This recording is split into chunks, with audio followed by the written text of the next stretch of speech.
So having studied the Wheatstone Bridge, we continue our discussions onto a practical application of the Wheatstone Bridge, which is called the meter bridge.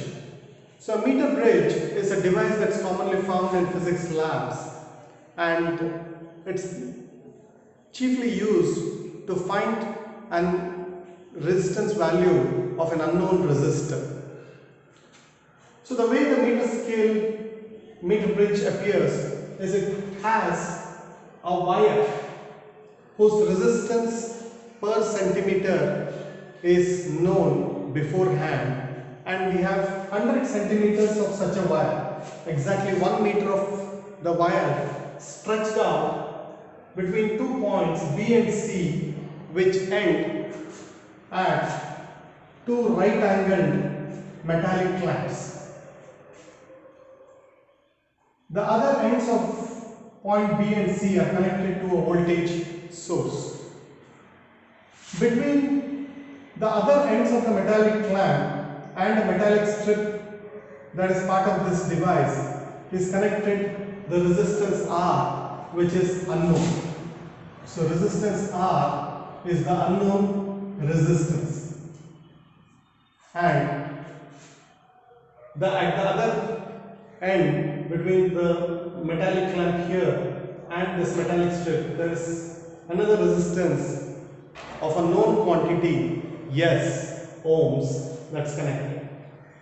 Now over here, from point D to point A is the place where a galvanometer is connected, and this end of the galvanometer is what is called as a jockey.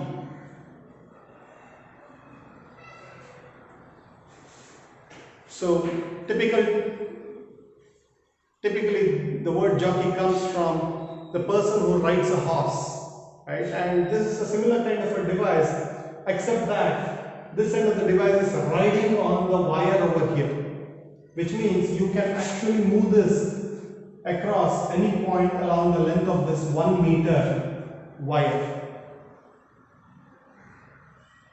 Since this length of this wire is exactly 1 meter, it derives its name from this fact, and hence it's called the meter bridge.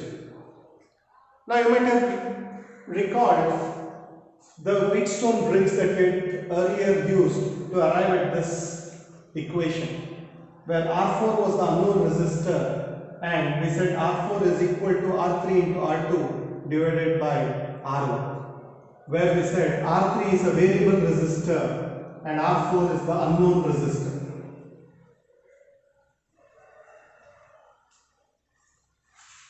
Now what I have done is I have correlated the same 4 points A, B, C and D over here. So A becomes the point where the jockey rides, and B and C become the other 2 ends, and D is this point.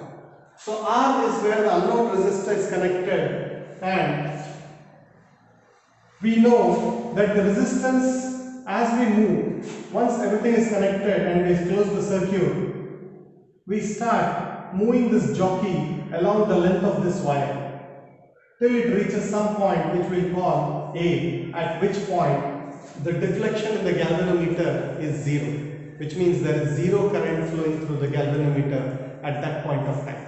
We stop there and we take the length between point B and A as our L, and obviously the distance between C and A will be 100 minus L. Now let's say the resistance of the wire, resistance of our 1 meter wire is equal to R ohms per centimeter, R ohms per centimeter.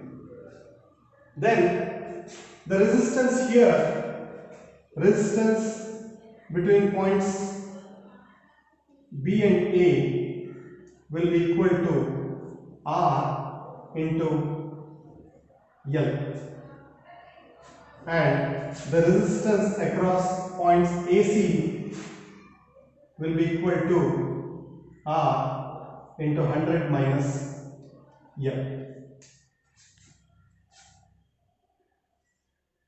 Now my RAB is nothing but R2 and my RAC is my R1, and this resistance I know, yes, is a resistance value I know beforehand, and that is connected between point C and D, which according to my Wheatstone resistance is R3. So R3 is my S. So I accordingly substitute as per this equation. So my R4 or R in this case, R, so my R4 becomes R when I correlate these two diagrams. So R is now equal to R3 into R2. So R3 is my S into R2, which is R into L, divided by R1, which is my R into 100 minus L.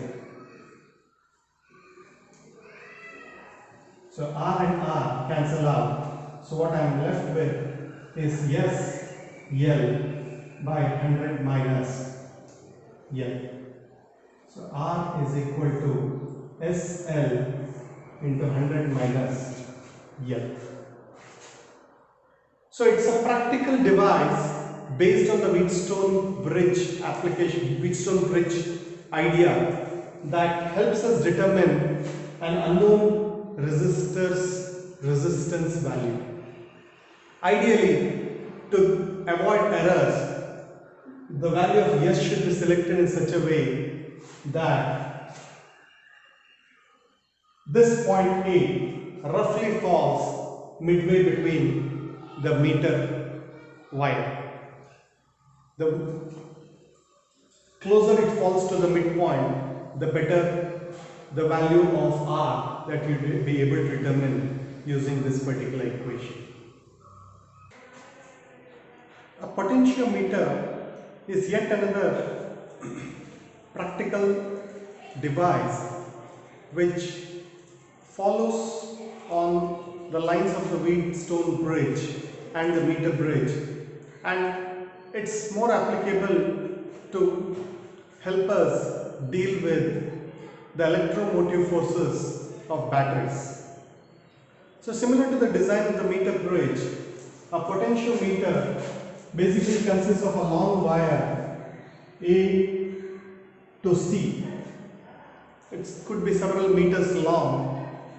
Since the length is long, instead of stretching it over a long distance, usually what they do is they connect it one length to the end of a thick metallic plate, which is then gives further weight to the same length of wire, and which again at the other end terminates at another thick piece of plate, and so on, and give us any amount of length as required.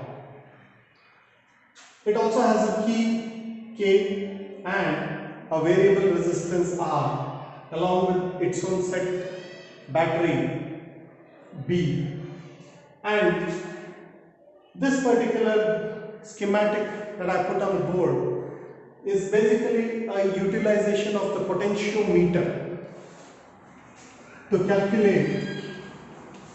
compare two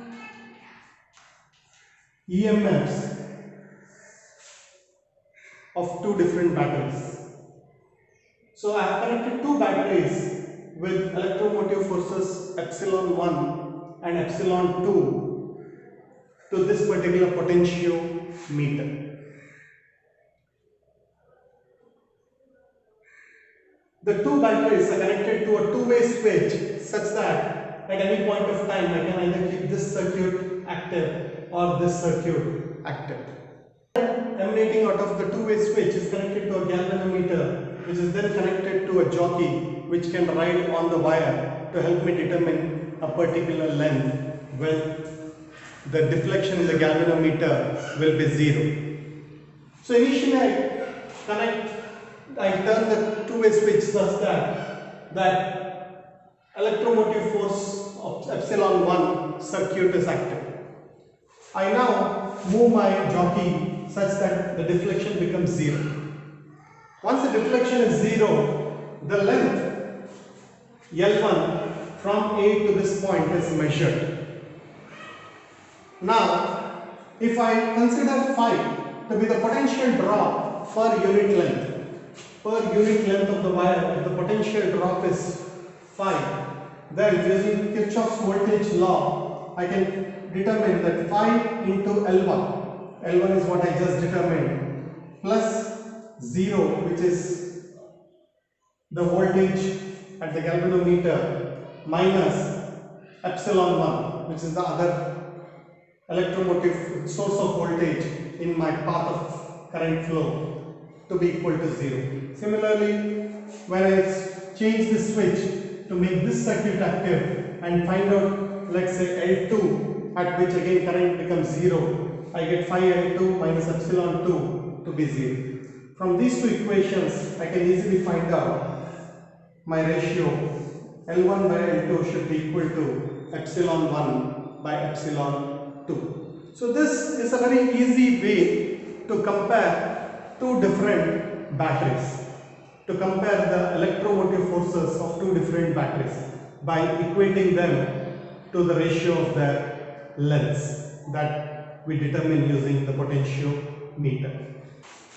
Yet another use of a potentiometer is to determine the internal resistance of a battery. So here we just make changes in the way we connect the battery whose internal resistance small r is to be determined. Let's say its electromotive force is epsilon. It's connected similarly to the previous case, but now in the other pathway we introduce a switch K, let's say K2, and this will take it as K1, and along with the resistance box. Now, when this switch is left open,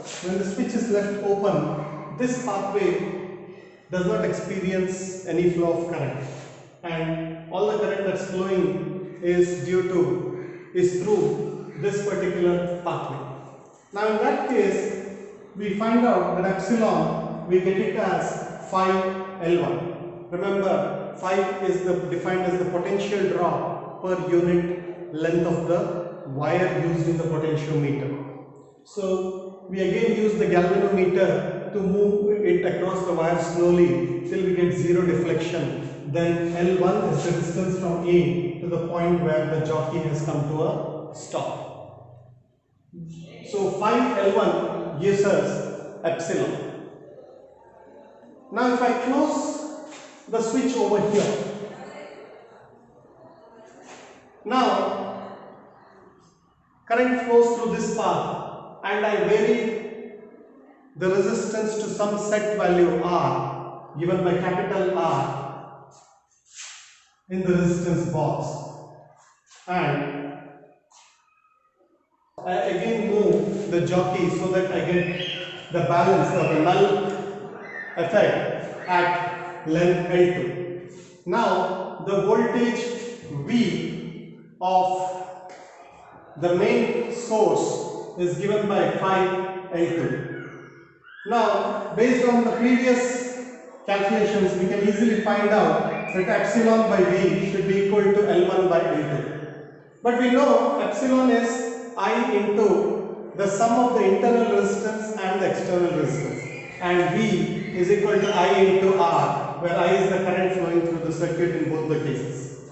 So putting these two values back in this equation, we get L1 by L2 equals small r plus r divided by capital R. A little rearrangement and we get the equation small r equals capital R into L1 by L2 minus 1. So this equation helps us find the internal resistance of a battery cell using a potentiometer.